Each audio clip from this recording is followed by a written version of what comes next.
Hello everyone, welcome to nice commerce Motihari. आज हम लोग बात करने वाले हैं इंटरमीडिएट क्लास के बारे में।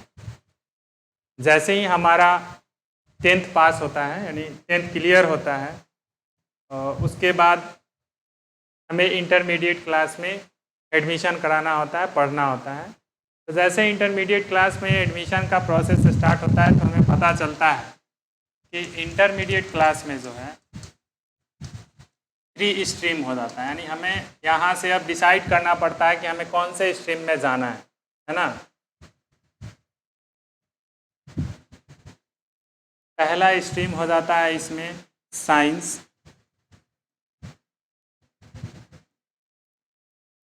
और एक स्ट्रीम हो जाता है कॉमर्स, और एक स्ट्रीम हो जाता है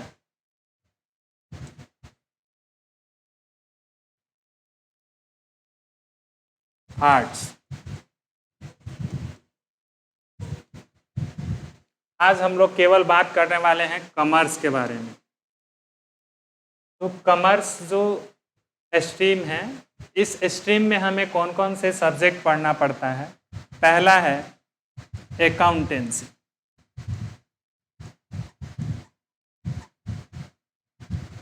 दूसरा है बिजनेस स्टडी,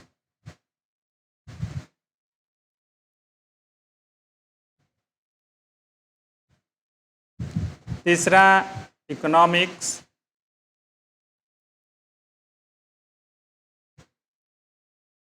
और एक और है फोर्थ एंटरप्रेन्योरशिप।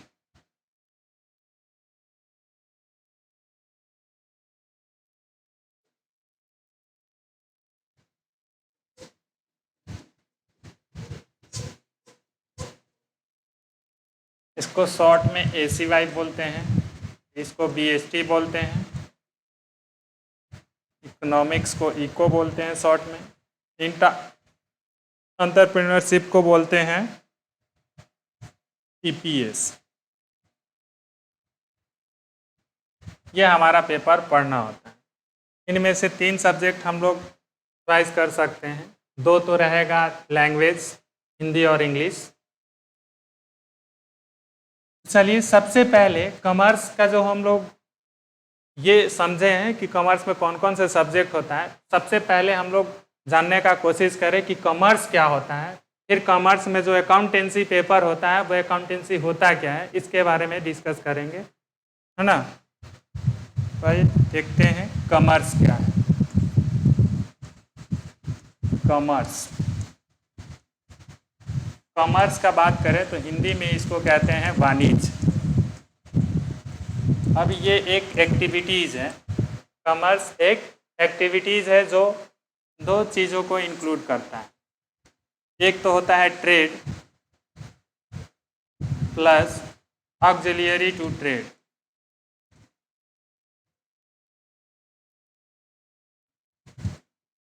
इसमें ये 2 एक्टिविटीज़ किए जाते हैं।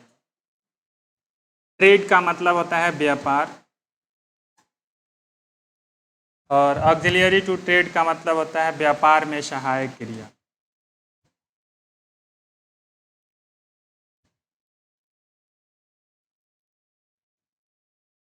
सहायक क्रिया या व्यापार में सहायक। तो व्यापार क्या होता है? बाइंग और सेलिंग। बाइंग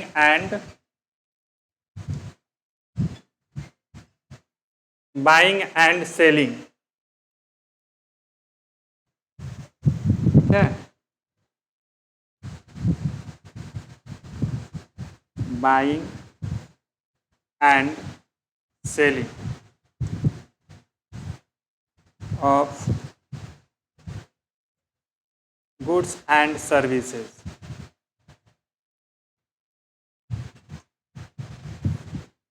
किसी वस्तु और सेवाओं के खरीदने एवं बेचने के लिए जो एक्टिविटीज़ किया जाता है वो ट्रेड कहलाता है। और किसी वस्तु को यानी गुड्स को बाइंग और सेलिंग करने के लिए जो हेल्पिंग एक्टिविटीज़ होता है उसको हम बोलते हैं ऑक्सिलियरी टू ट्रेड। इसमें जो एक्टिविटीज़ आता है इसमें आ जाता है मार्केटिंग।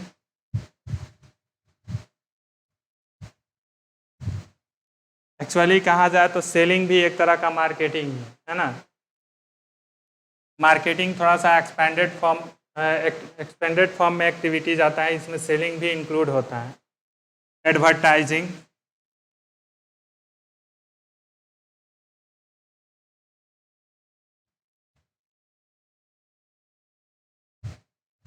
Insurance,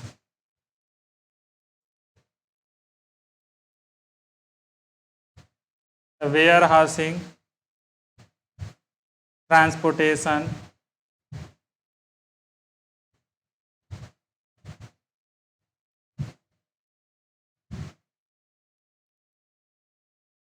warehousing.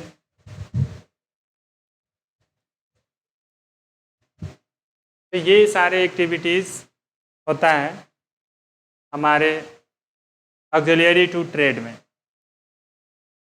तो इन सब को मिलाकर अगर हम कॉमर्स का डिफाइन करें, सबको मिलाकर करें, तो हो जाएगा आपका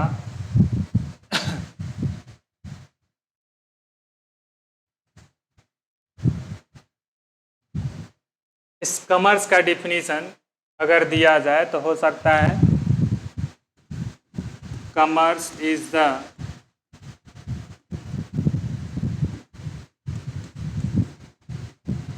activity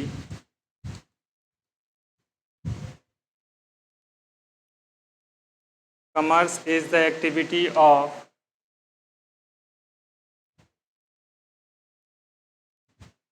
buying and selling of goods and services. Commerce is the activity of buying and selling of goods and services, especially on a large scale. On a large scale.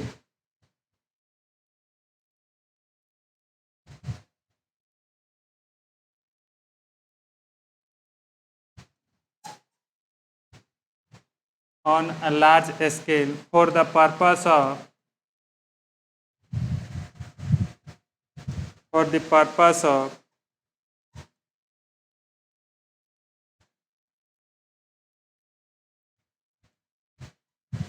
earning the profit.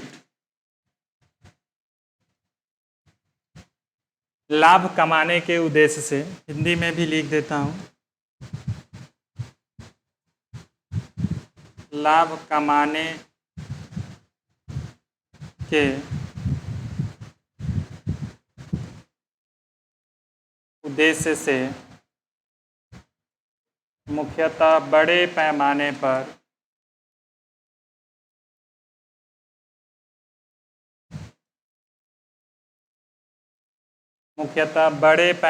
पर वस्तुओं एवं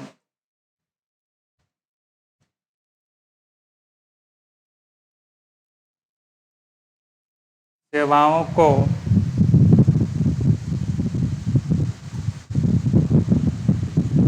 खरीदने एवं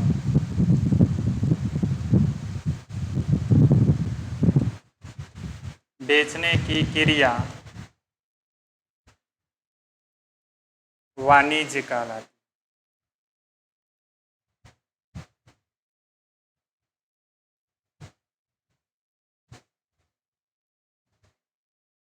या ये कह सकते हैं कि लाभ कमाने के मुख्य उद्देश्य से या लाभ कमाने के उद्देश्य से मुख्यतः बड़े पैमाने पर वस्तुओं एवं सेवाओं को खरीदने एवं बेचने की जो क्रिया होती है उसे वाणिज्य कहते हैं या वो वाणिज्य कहलाता है। ठीक है। अब इसमें है बड़े पैमाने पर, इसको यहाँ लार्ज स्केल है, इसको नोटिस करेंगे क्योंकि कॉमर्स जो है ना, ये कॉमर्स तब होगा यानी किसी वस्तु को खरीद रहे हैं और बेच रहे हैं, तो ऐसा नहीं है कि कोई एक वस्तु जैसे पेन है तो एक पेन खरीदे और एक पेन को बेच दिए, तो ये हमारा बिजनेस नहीं हुआ, ये हमारा कॉमर्स नहीं हुआ। क्योंकि पेन का बहुत सारा क्वांटिटी बहुत सारा मात्रा, बहुत सारा यूनिट्स जब हम खरीद कर बेचेंगे और बेचने से हम प्रॉफिट मेकिंग करेंगे, प्रॉफिट अर्निंग करेंगे, तब उसे हम क्या कहेंगे? कॉमर्स कहेंगे। अदरवाइज वो कॉमर्स नहीं होगा। इसमें लार्ज स्केल होना चाहिए। लार्ज स्केल का मतलब बड़े पैमाने पर, ठीक है।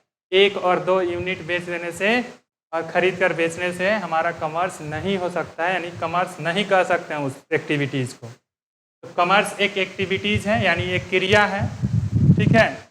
कौन चीज़ करने का? तो बाइंग एंड सेलिंग, खरीदने और बेचने का, ऑफ गुड्स एंड सर्विसेज, वस्तुएं एवं सेवाओं को, specially on a large scale, मुख्यतः बड़े पैमाने पर, ठीक है, for the purpose of earning the profit, लाभ कमाने के उद्देश्य से। आई होप कि ये क्लियर हो गया।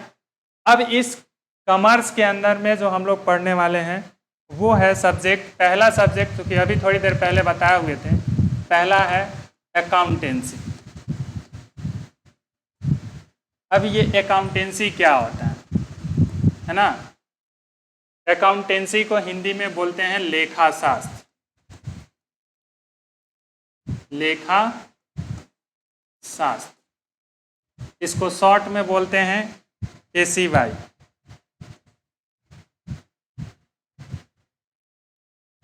इसको हिंदी में बोलते हैं लेखा शास्त्र या लेखांकन शास्त्र। शॉर्ट में इसको ACY बोलते हैं। इसको ध्यान से जब देखेंगे, है ना, तो पता चलेगा कि ये 2 शब्द से मिलकर बना है। एक तो है लेखा या लेखांकन, एक है लेखा या लेखांकन, प्लस दूसरा है शास्त्र। इसका अगर हम शाब्दिक अर्थ निकालें तो लेखा का मतलब होता है हिसाब किताब,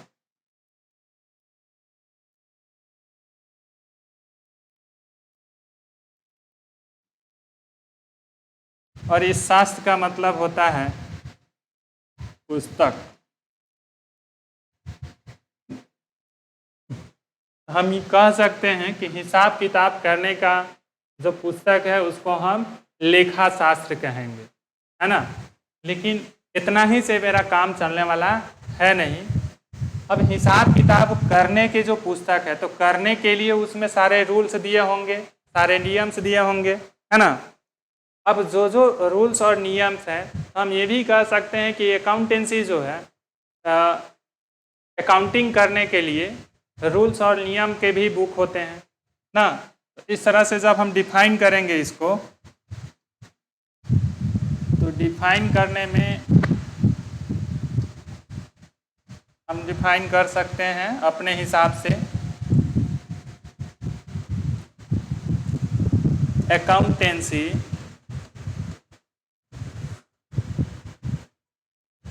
refers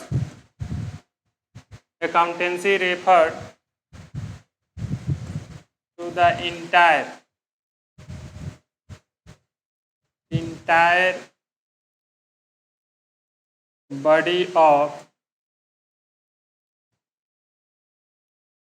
of theory and practices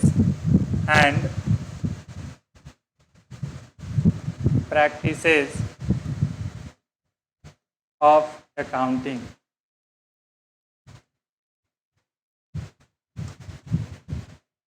Accountancy refers to the entire body of theory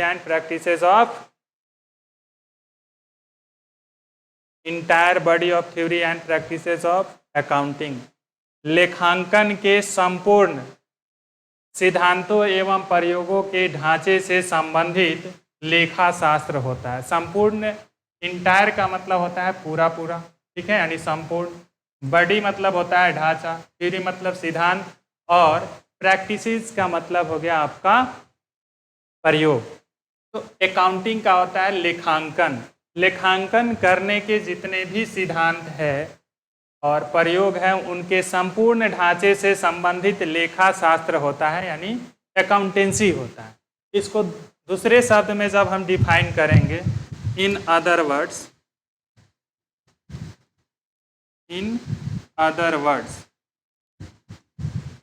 दूसरे शब्दों में,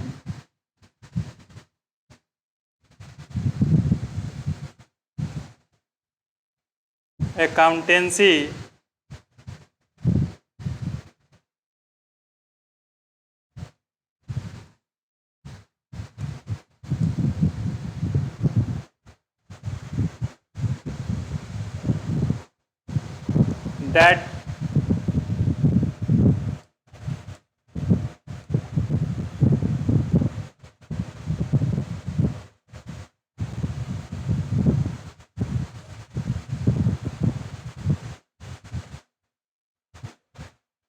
that book in which, यानी वह पुस्तक जिसमें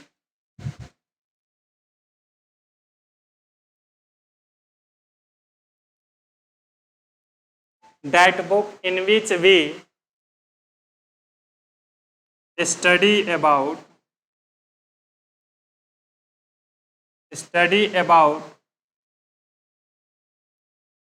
entire body of theory,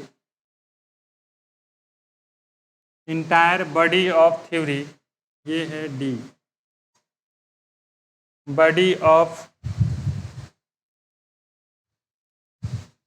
theory, rule and practices of accounting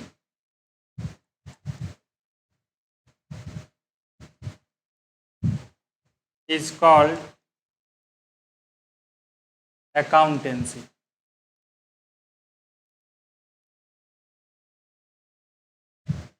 That book in which we study about entire body of theory, rule and practices of accounting is called accountancy. यानी वह पुस्तक जिसमें हम लेखांकन के संपूर्ण सिद्धांतों, नियमों और प्रयोगों के बारे में अध्ययन करते हैं, उसे अकाउंटेंसी कहा जाता है, चाहे वह अकाउंटेंसी कहलाता है यानी लेखाशास्त्र कहलाता है। इससे साफ क्लियर होता है कि अकाउंटेंसी जो है ना, अकाउंटिंग करने का, ठीक है, जो भी रूल्स है, जो भी प्रिंसिपल है, थ्योरी है, प्रैक्टिसेस हैं, उन सब का एक बुक है और उसी बुक को हम अकाउंटेंसी कहते हैं, है ना। तो इसमें हमें आप समझना ज़रूरी होगा, यहाँ पे इसमें भी आया है अकाउंटिंग और यहाँ इसमें भी आया है अकाउंटिंग। तो ये एक्चुअली ये अकाउंटिंग होता क्या है, ठीक है, इसके बारे में समझना ज़रूरी है। चलिए इसको भी समझ ही लेते हैं जब ज़रूरी है तो। अब हमारा टॉपिक है अकाउंटिंग। अकाउंटिंग को हिंदी में कहते हैं लेखांकन।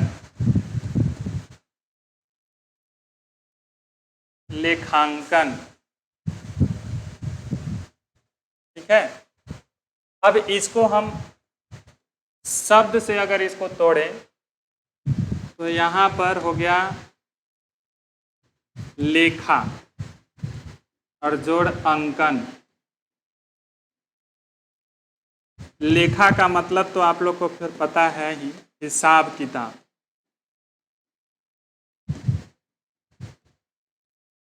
और अंकन का मतलब होता है अंकित करना, या अंकित करना या लिखना।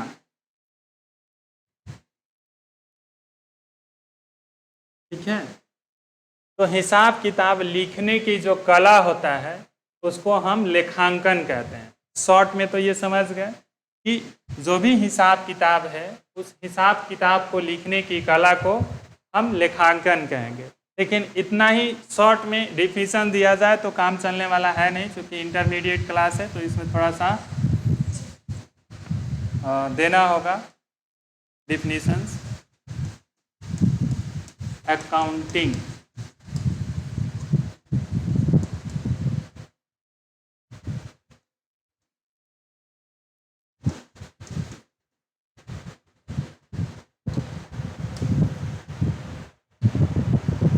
Accounting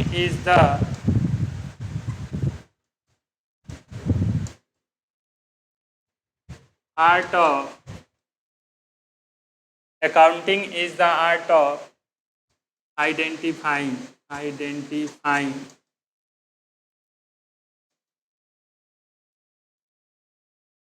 classifying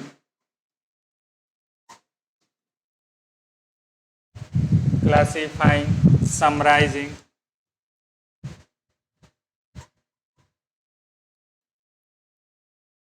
accounting is the identifying classifying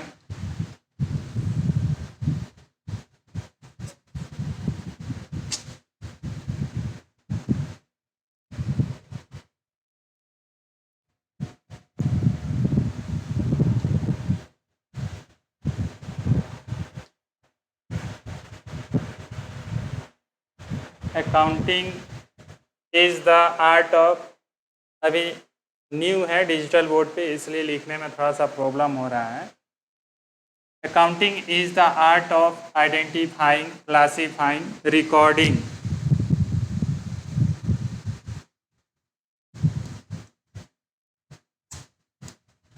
recording summarising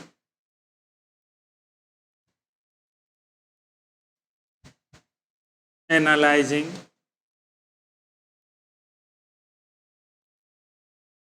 and interpreting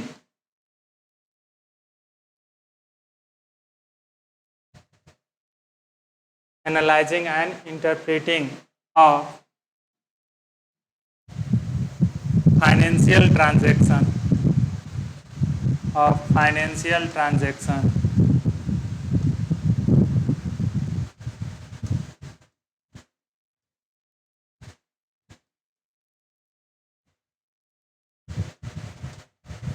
of any organization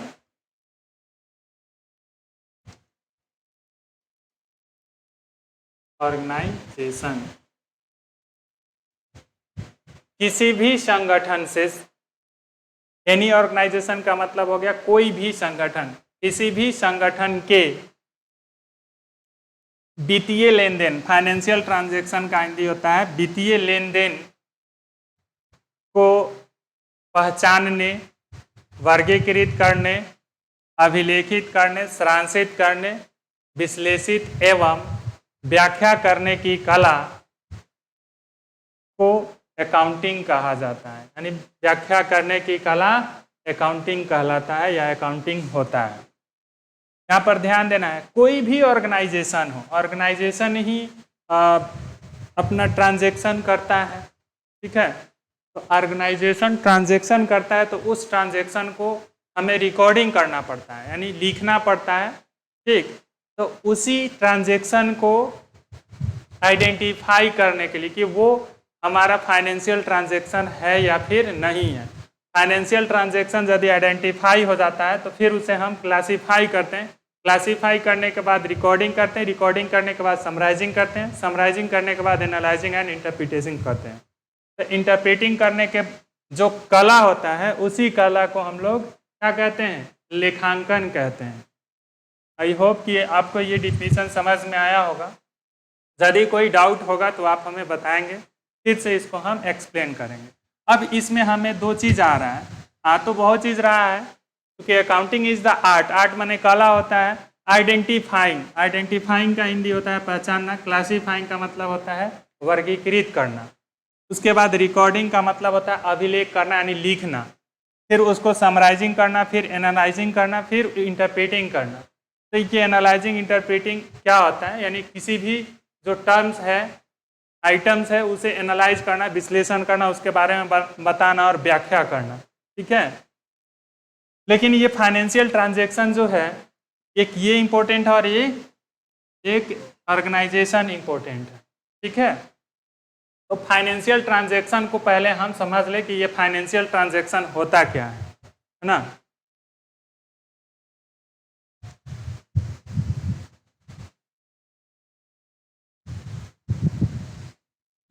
next topic है हमारा फाइनेंशियल ट्रांजैक्शन।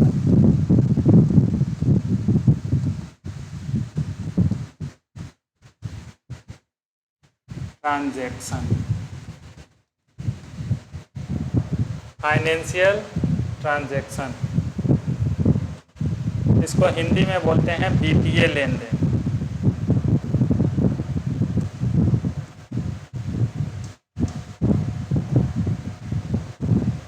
वित्तीय लेन देन।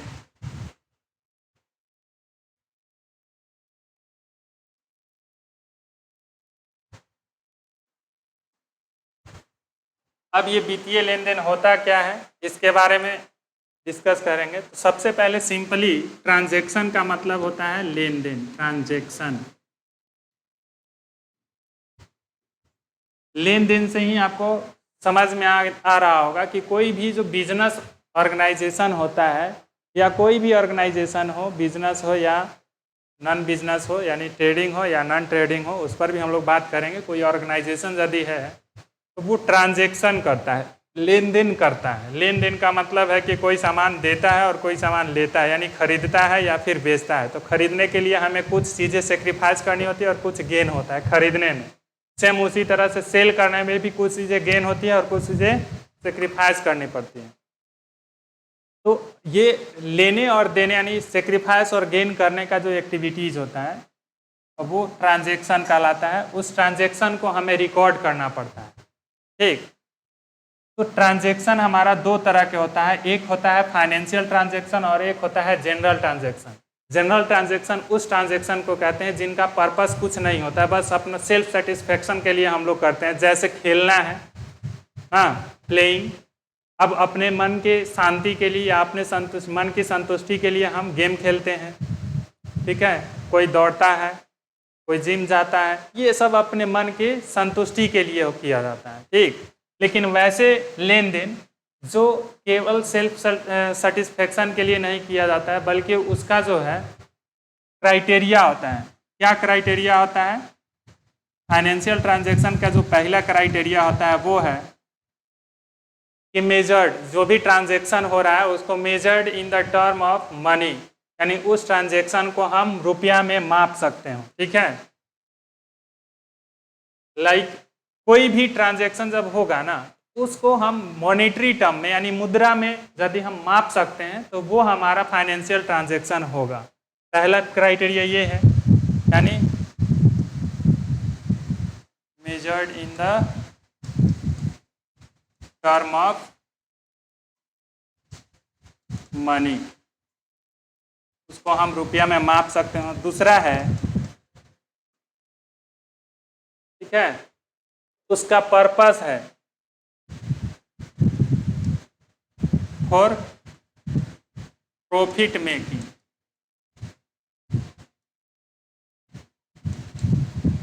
एट प्रेजेंट और फ्यूचर। ठीक है, इसमें दो क्राइटेरिया फुलफिल करना होता है। पहला तो हम उसको मनी के टर्म में माप सकते हो, मेजर कर सकते हो। दूसरा कि वो उसका जो पर्पस हो उस ट्रांजैक्शन का और प्रॉफिट मेकिंग यानी लाभ बनाना यानी लाभ कमाना उसका पर्पस हो एट प्रेजेंट और फ्यूचर, प्रेजेंट में या फिर फ्यूचर में, तब हम उसको कहेंगे फाइनेंशियल ट्रांजैक्शन। जैसा कि हम अभी बोले हैं ट्रांजैक्शन दो टाइप के होते हैं, एक फाइनेंशियल ट्रांजैक्शन और एक जनरल ट्रांजैक्शन। जनरल ट्रांजैक्शन जो होता है ना उसमें केवल सेल्फ सेटिस्फेक्शन के लिए ही काम किया जाता है, यानी स्वयं की संतुष्टि के लिए। जैसे प्लेइंग करना हो गया ना, रनिंग हो गया, दौड़ना हो गया, लव करना हो गया, ये सब जो है क्या है आपका जनरल ट्रांजैक्शन है, जिसका मेन पर्पस क्या है सेल्फ सेटिस्फेक्शन। उसको हम मनी में मेजर नहीं कर सकते हैं। ठीक है, अगर कोई प्ले करता है यानी खेलता है तो वो कितना रुपये का खेला है उसको हम मेजर नहीं कर सकते। हाँ, लेकिन वहीं यदि प्रोफेशनल हो, जैसे इंडियन क्रिकेटर्स लोग हैं, प्रोफेशनल वो खेल ही रहा है, पैसे के लिए ही खेलता है, तो उसको हम कह सकते हैं फाइनेंशियल ट्रांजैक्शन और उसको रिकॉर्ड भी कर सकते हैं। बट अगर हम ऐसे ही खेल रहे हैं विदाउट प्रॉफिट मेकिंग पर्पज से हम खेल रहे हैं तो उसको हम जनरल ट्रांजैक्शन कहेंगे, लेकिन उसको हम मेजर नहीं कर सकते हैं in the term of money. दूसरा है कि प्यार करना, किसी से भी प्यार हो सकता है, माँ बाप, भाई बहन, कोई से भी हो सकता है। आप लोग समझदार हैं। तो यहाँ पर जो लव कर रहे हैं वो कितना केजी का है उसको तो हम पहले मेजर नहीं कर सकते हैं, यूनिट की क्या है उसका, और कितना रुपये का हम किए हैं ये भी क्लियर नहीं पता चलेगा, उसको भी हम मेजर नहीं कर सकते हैं मनी के फॉर्म में कि कितने रुपये का है। मनी जो है अपने यहाँ रुपया में होता है, मुद्रा को अपने यहाँ का नाम दिया गया है रुपया। तो कितने रुपये का कि ये क्लियर नहीं पता चलता है, तो पहला ही टर्म नहीं है, पहला ही क्राइटेरिया फुलफिल नहीं हो रहा है, तो वो फाइनेंशियल ट्रांजैक्शन नहीं है। दूसरा है कि प्रॉफिट मेकिंग, अब लाभ कोई करता है तो लाभ कमाने के उद्देश्य से नहीं करता है, इसलिए ये दोनों क्राइटेरिया फुलफिल नहीं हो रहा है, तो वो फाइनेंशियल ट्रांजैक्शन नहीं है। मतलब ये हुआ कहने का कि फाइनेंशियल ट्रांजैक्शन वही ट्रांजैक्शन होगा जिसको हम मेजर्ड कर सकते हैं, यानी मेजरमेंट कर सकते हो in the term of money. दूसरा है कि वो उसका जो मेन पर्पस हो प्रॉफिट मेकिंग करना हो, क्या हो, प्रॉफिट मेकिंग करने के लिए हो, तब हम उसको फाइनेंशियल ट्रांजैक्शन कहेंगे।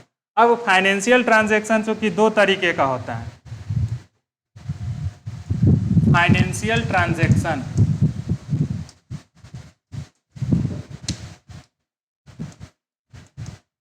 फाइनेंशियल ट्रांजैक्शन वित्तीय लेन देन भी दो तरीके का हो सकता है।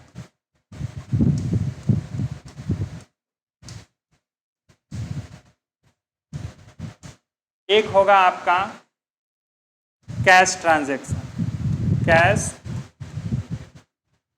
ट्रांजैक्शन। दूसरा होगा non cash transaction.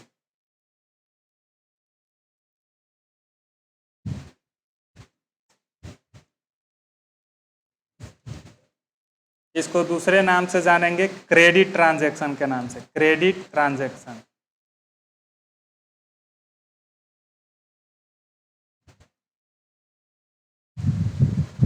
Cash transaction का हिंदी होता है नगद लेन देन। नगद का मतलब हो गया कि जो ट्रांजैक्शन हो वो रुपया में हो, यानी लेन देन जो हो रहा है वो उधार नहीं हो। ये नहीं कि अगर हम 10 रुपये का सामान किसी को दिए ना, तो 10 रुपये का सामान दिए हैं उसको, तो उसी टाइम 10 रुपया हम उससे ले लिए, तो उसको हम बोलेंगे कैश ट्रांजैक्शन। और क्रेडिट ट्रांजैक्शन का मतलब है कि 10 रुपये का सामान हम किसी को दे दिए, बट उससे पैसा उस टाइम ना लेकर बाद में कभी लेंगे, उसको हम बोलते हैं क्रेडिट ट्रांजैक्शन। ठीक है, या नॉन कैश ट्रांजैक्शन बोलते हैं। तो कैश ट्रांजैक्शन और क्रेडिट ट्रांजैक्शन आपको समझ में आ गया होगा, कैश ट्रांजैक्शन क्या होता है और क्रेडिट ट्रांजैक्शन क्या होता है। अब इसके बाद एक और हम जो हाईलाइट किए हुए थे डिफिनीशंस में अकाउंटिंग के, वो था ऑर्गेनाइजेशन। ऑर्गेनाइजेशन को हम दूसरे नाम से भी जानते हैं, ऑर्गेनाइजेशन। इसको इंस्टीट्यूशन के नाम से भी जानते हैं, इंस्टीट्यूशन। इसको कंसर्न के नाम से भी जानते हैं। कंसर्न्स का हिंदी होता है संस्थाएं।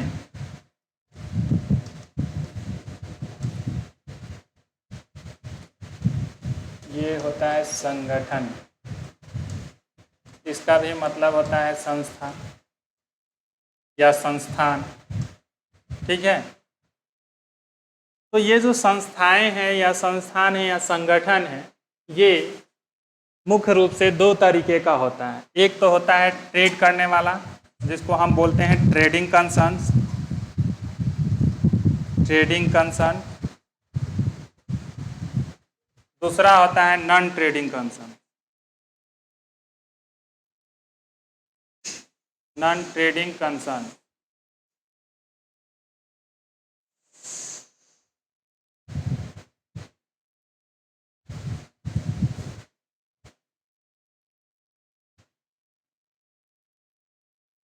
ट्रेडिंग कंसर्न्स का मतलब हो गया व्यापारिक संस्थाएं, व्यापारिक संस्थाएं। और इसका हिंदी हो गया गैर व्यापारिक संस्था, गैर व्यापारिक संस्थाएं, यानी all those concerns which doing trading activities is called trading concerns. Trading activities का मतलब हो गया कि आपका जो व्यापार करना होता है ना, उसको हम बोलते हैं व्यापारिक संस्थाएं। और वैसे संस्था जिनका व्यापार करना नहीं होता है उद्देश्य, यानी इनका मेन पर्पस होता है प्रॉफिट मेकिंग करना, यानी ट्रेडिंग कंसर्न्स का जो मेन पर्पस होता है टू अर्न प्रॉफिट, लाभ कमाना, और इसका होता है to serve the society, to serve the society. यानी वैसी संस्थाएं जिनका मुख्य उद्देश्य लाभ कमाना होता है उसे हम ट्रेडिंग कंसर्न कहते हैं, और वैसी संस्थाएं जिनका मुख्य उद्देश्य लाभ कमाना ना होकर समाज की सेवा परोपकार इत्यादि करना होता है उसको हम कहते हैं नॉन ट्रेडिंग कंसर्न्स। यानी ये ऐसे कंसर्न्स होते हैं, ऑर्गेनाइजेशन होते हैं जिनका सेटअप किया गया रहता है कौन चीज़ के लिए, for render the service to society, यानी सोसाइटी को, समाज को सेवा प्रदान करने के लिए इसका सेटअप किया गया होता है। इसका main purpose to serve the society, यानी समाज का सेवा करना ही होता है, प्रॉफिट मेकिंग करना नहीं होता है। तो ऐसे हम समझ गए कि ट्रेडिंग कंसर्न्स क्या होता है, यानी ट्रेडिंग ऑर्गेनाइजेशन या नॉन ट्रेडिंग ऑर्गेनाइजेशन, यानी ऑर्गेनाइजेशन, इंस्टीट्यूशन और कंसर्न, ये तीनों एक ही जैसा वर्ड है। तो इन तीनों को, यानी इस ऑर्गेनाइजेशन को बोले तो या इंस्टीट्यूशन को या कंसर्न्स को बोले तो दो तरह के होता है कंसर्न्स, एक ट्रेडिंग और दूसरा नॉन ट्रेडिंग। ट्रेडिंग कंसर्न्स का मेन पर्पस होता है प्रॉफिट मेकिंग करना, और नॉन ट्रेडिंग कंसर्न्स का मेन पर्पस होता है टू सर्व द सोसाइटी। ये इस तरह का जो ऑर्गेनाइजेशन है, जैसे एयरटेल कंपनी हो गया, जियो हो गया, टाटा हो गया, ये सब क्या है, टाटा स्टील हो गया, टिस्को कंपनी हो गया, Tata iron and steel company, ठीक है। इन सब को हम बोलेंगे ट्रेडिंग कंसर्न्स। और नॉन ट्रेडिंग कंसर्न्स वैसे कंसर्न्स होते हैं, वैसे ऑर्गेनाइजेशन होते हैं जो सर्व द सोसाइटी, यानी सोसाइटी का सेवा प्रदान करते हैं, उसको हम कहते हैं नॉन ट्रेडिंग कंसर्न। जैसे एनजीओ वगैरह भी है, कुछ एनजीओ है जो फ्री में क्या करते हैं, एनजीओ फ्री में सर्विस देते हैं, सोसाइटी का सेवा करते हैं। और हॉस्पिटल है, सरकारी हॉस्पिटल जो होता है गवर्नमेंट के तरफ से हॉस्पिटल, कुछ चैरिटेबल हॉस्पिटल भी होता है जो ट्रस्ट के नाम से चलता रहता है ना, वो हॉस्पिटल भी है। लाइब्रेरी है, और जो बच्चों को पढ़ने के लिए बुक प्रोवाइड करता है। तो इस तरह के जो भी ऑर्गेनाइजेशन होंगे उसको हम क्या कहेंगे, नॉन ट्रेडिंग कंसर्न्स कहेंगे। ट्रेडिंग कंसर्न्स जो लाभ कमाने के उद्देश्य से, बहुत सारे कंपनीज हैं, सब लाभ कमाने के उद्देश्य से ही अपना एक्टिविटीज़ करता है, उसको हम ट्रेडिंग कंसर्न्स कहेंगे। क्लियर है। अब आगे चलते हैं, क्योंकि अकाउंटिंग जो हम पढ़ रहे थे, अकाउंटिंग में जो वर्ड आया था उसको हम एक्सप्लेन किए। अब अकाउंटिंग का इवोल्यूशन कैसे हुआ, है ना। इवोल्यूशन का मतलब होता है शुरुआत, और उसका डेवलपमेंट कैसे हुआ, उसका विकास कैसे हुआ। तो नेक्स्ट हमारा टॉपिक रहेगा नेक्स्ट क्लास में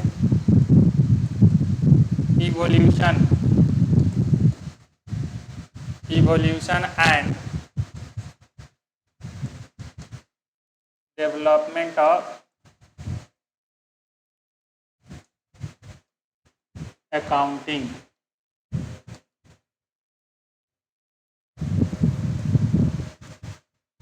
लेखांकन के उद्गम एवं विकास, ये हमारा नेक्स्ट टॉपिक रहेगा। लेखांकन के उद्गम एवं विकास। आज के लिए इतना ही, यानी ये जो हमारा है ये नेक्स्ट क्लास का टॉपिक है, नेक्स्ट क्लास में इसको डिस्कस किया जाएगा। आज के लिए इतना ही, मिलते हैं फिर नेक्स्ट क्लास में।